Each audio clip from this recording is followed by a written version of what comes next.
Welcome back. Now, depending on what your live stream is and what you're trying to do, another part of the post-production process may be to add music. And you can do that inside of your video editing screen and going to this link that says audio. And when you do that, what you're going to notice is that you can add or replace audio inside of your video. Now, you're not going to be able to add anything from your personal computer to your existing video, but you will be able to add music that is already available on YouTube as either background music or to replace certain audio. So, for example, one of the things we can do is we can choose some kind of audio. And if you want to search for a particular genre of music, you can do that by writing this genre in this area, and then you'll get all of the tracks that are going to be related to it. And you can listen to the track by clicking any of the links. You can determine which ones you actually want. You can also sort by the genre that you want. You can do that here. And then once you find the background music that you'd like to place inside of your video, you can then place that video here. Now, one of the things that you can do, you get to the end of your video and you have your end card showing, those are good times to actually add in the music. So what we would do here is we would then click add to video of the track that we want to add. We would then pull it to the point in the video where we want it to begin and end. And then we would determine how we want the video to sound. So for example, if we want to favor the music, we would then keep the cursor at this end. If we want it to be background music and we would want our voice to play, then we'll move the cursor more to this end. And then once we finalize our changes, we would then click Save Changes. You'll then see the edit of your video is in progress, and when it is complete, then your video will be ready with new audio. Okay, so with that, thanks, and I will see you in another video. Welcome back. Now, obviously, some of the things you're going to do to encourage people to watch your live stream and your recordings is going to be a little more manual. And to find those ways, what you're going to do is go inside of the community link on your channel, and you can then click inside of your subscriber link. And what you're going to find are all of the people that have subscribed to your channel who do not have privacy settings indicating that their subscriptions can't be known. You can sort those subscriptions here in this link, so you can look at those that are most popular. And these are individuals that you can choose to contact, or you can choose to subscribe to their channel. Of course, in order to contact them, all you would need to do is to click on their channel. And obviously what you're trying to do is you're trying to influence those. Obviously what you're trying to do is to find those that have influence. And of course, you can initiate a collaboration or something more suitable for both you and that party. Okay, so with that, thanks, and I will see you in another video. Welcome back. Now, inside of your influence settings area, you do have a link that says advanced settings, and we're going to click on that right now. And some may increase our viewership, and there are some things that you may want to test. For example, if you did have a chat during your live sessions, one of the things you can do is you can allow others to see that chat if you think that would keep them interested in your video. Now, you can make a decision about allowing other people to embed the video or not embed the video, because again, what you want people to do is you want people to come back and see your other videos. So again, this is something that you'll want to determine on a video by video basis. And in some cases, you may or may not want to make your video statistics available. Again, in some cases, knowing what these statistics are and being able to access them on the watch page will, in some cases, make some people want to watch and others not. So again, another thing that you'll want to monitor and decide and test.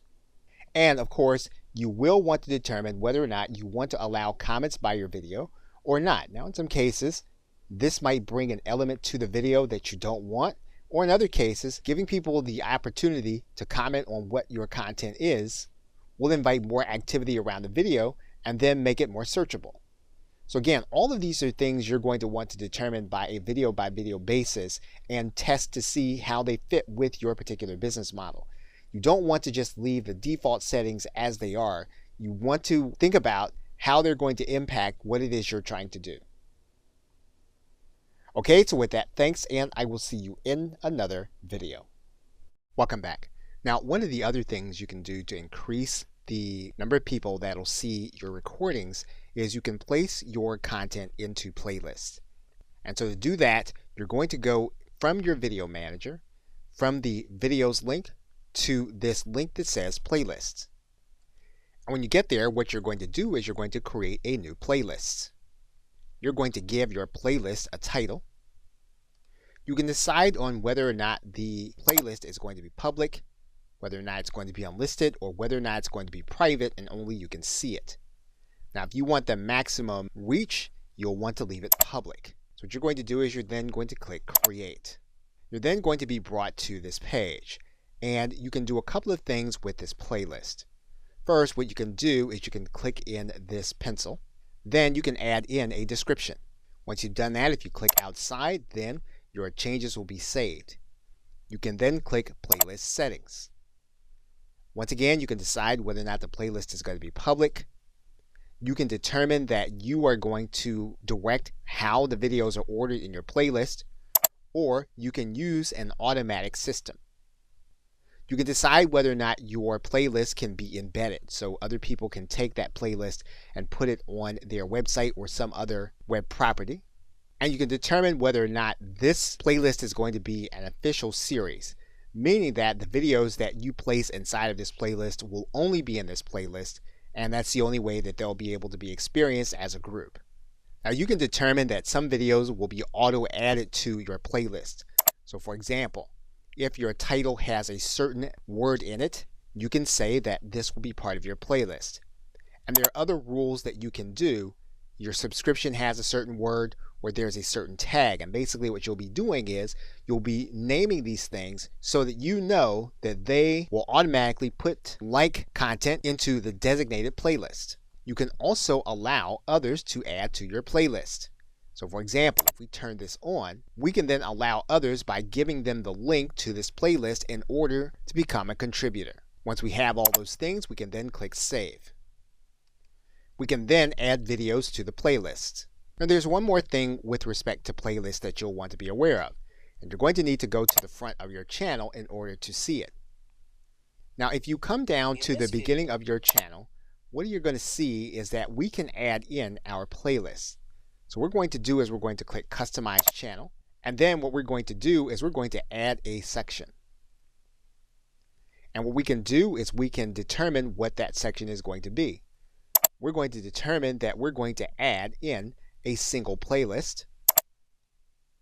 And what we're going to do is we're going to lay it out in a horizontal row.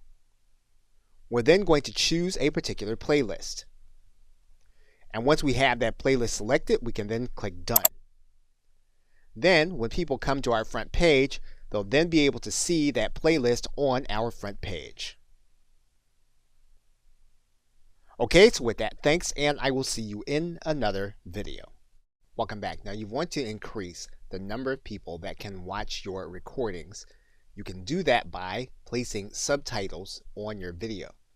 Now inside of your editing screen, you're going to notice that if you click this link, what you're going to be able to do is you're going to be able to add a transcript of some kind. Once you choose the language, you basically have 3 ways of being able to create a transcript. You can upload a file, you can transcribe it and auto sync it, or in other words, you can listen to the video and then you can type out your transcript, or you can type out your subtitles in this area. Now in most cases, you're going to use your auto transcribe. And what you're going to do is you're going to go to your video manager, and the video manager will show you all of your videos. You're going to choose the one that you are working with. So in this case, what we're going to do is we're going to choose one of the videos that we know has voice. And we're going to click this drop down arrow. And what you're going to notice here is that there is a link here that says subtitles/closed caption. We're going to click that link. What's going to happen is that now the subtitles and captions will be added. We're going to choose the language, and we're going to set the language. And what you'll notice is that the subtitles and closed caption has already been published and added to our video. And basically now when the person watches our video, they're going to see a transcript going across the end of the screen. Okay, so with that, thanks, and I will see you in another video. Welcome back. Now we can also use cards in much the same way as we're using end screens to promote our other content. So if we click this link that says cards, that'll take us to another similar screen. And what's going to happen is we're going to need to pick some places inside of our video where we're going to give the viewers a brief glimpse of a link they can click to watch some of our other content. So for example, we can decide that at the 11-minute point, we're going to add a card. We're going to make that card one of our videos, and then we're going to click on the video. What we're going to do then is we're going to write in a custom message. So in this case, we might write in, and then we're going to click Create Card. Now what's going to happen is when this point comes in the video, your viewers are going to see this information piece, and all they'll need to do is they click on it. They're then going to be able to click on this card and then click this link to see what you have given them to click on. You can add in some other cards. For example, maybe further into the video, what you're going to do is you're going to click Add Another Card, and it's going to be another video. And then you're going to click the video. You're going to write in a custom message, and then you're going to click Create Card.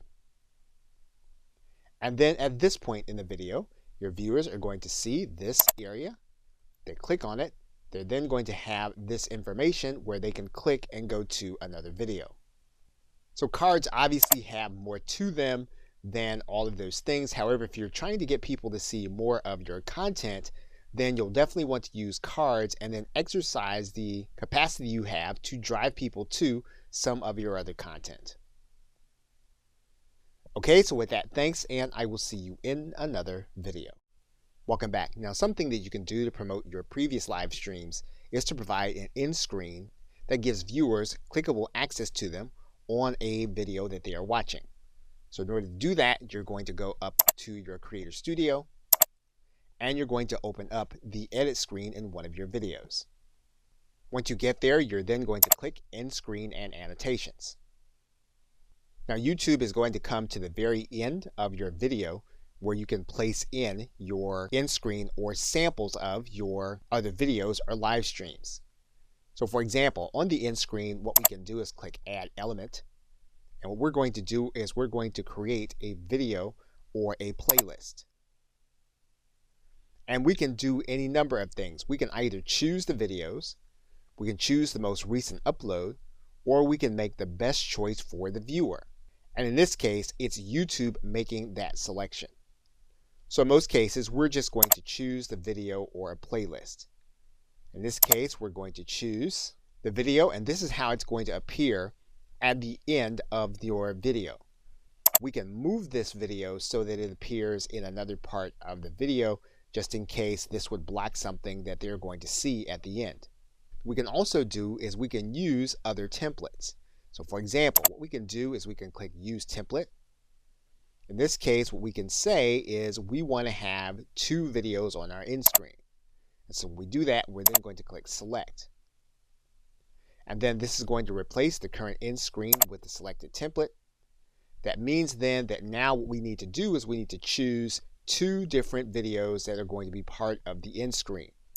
So we click inside, get one of the videos we want. Now when we do that, then YouTube is going to select the other video. You can go back to your template and you can actually create other views, including for videos. Now in this particular case, we're going to replace our current screen. We're then going to choose our videos.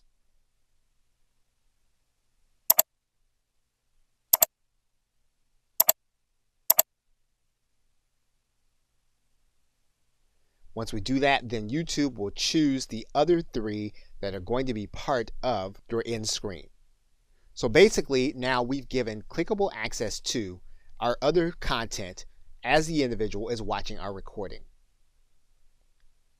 Okay, so with that, thanks, and I will see you in another video. Now, in the same way that you used a thumbnail when you were promoting your live stream, you can promote the recording also with the same or a similar thumbnail. And all you'll need to do is to go into edit your video. And then you'll see here at the bottom that there is an area that says custom thumbnail. What you'll do then is click this button, and you will then upload your image. Once you do that, all you'll need to do is to click Save Changes. And then your thumbnail will be the front of your video when you go inside of the Video Manager, and you can see it here, and you look at it on your channel, and you'll see it here. And you do want to make sure that you have your thumbnail available, mainly because it makes your video stand out and it makes it more watchable. Okay, so with that, thanks, and I will see you in another. Welcome back. Now, one of the things that you'll want to do is you want to make sure your live stream recording is distributed widely. And so to do that, you may need to make sure that all of the information in it is going to be appropriate. So to do that, what you're going to do is you're going to go to your Creator Studio. Once you get inside of your Creator Studio, what you're going to do is you're going to find the live stream that you did, and you're then going to click the Edit button. Once you click that Edit button, you're going to notice an element at the top that says Enhancements. And there are two things you're going to be able to do here. You're going to be able to blur faces, and you're going to be able to start that process by clicking the Edit button. Now, this is a process that YouTube is going to go through, and it's going to take some processing time for it to complete. So that entire process for that video took about 8 minutes. So what we're going to do is we're going to close out the timer, and then we're going to select the faces of the individuals that we want to have blurred. We can decide to just select them all, and then this will blur their faces throughout the entire video. We can deselect them all and then choose only those that we want to be blurred. We can also choose specific areas of our video to be blurred. So we click this Edit button. What's going to happen is we're going to then select where we want the blurring to occur. In this case, we can select the objects that we want to have blurred. And when we find one, we can just drag out our bar and then click Done. We do that. Once it's been applied, we can save this, and we can have this video saved in place, or we can save it entirely as a new video. Okay, so with that, thanks, and I will see you in the next video. Hello and welcome. You've demonstrated an interest in learning how YouTube Live works. The question is, if you have a live broadcast, how do you get people to see it? Now, you may already recognize that having someone watch your live stream while also seeing all of the other videos that are going to be available suits the platform well, but may or may not suit your business or organization well. So it's necessary to look at a number of tools that you have at your disposal within YouTube as well as outside of YouTube to get the word out about your live stream. And so in this course, we will go inside of your Creator Studio, and we will look at some of those tools that you have available to you so that you will be able to make the most of them and get the maximum number of people watching your live stream. So we'll look at your channel customization tools. We'll also show you how to provide an easy-to-use subscribe link. We'll also take a look at some of the success factors in making your live stream visible and attractive for others to click on. And we'll take a look at some of the enhancement tools that you can do with your video that will help you to make it more usable and widespread. So with that, thanks, and I'll see you in the first video.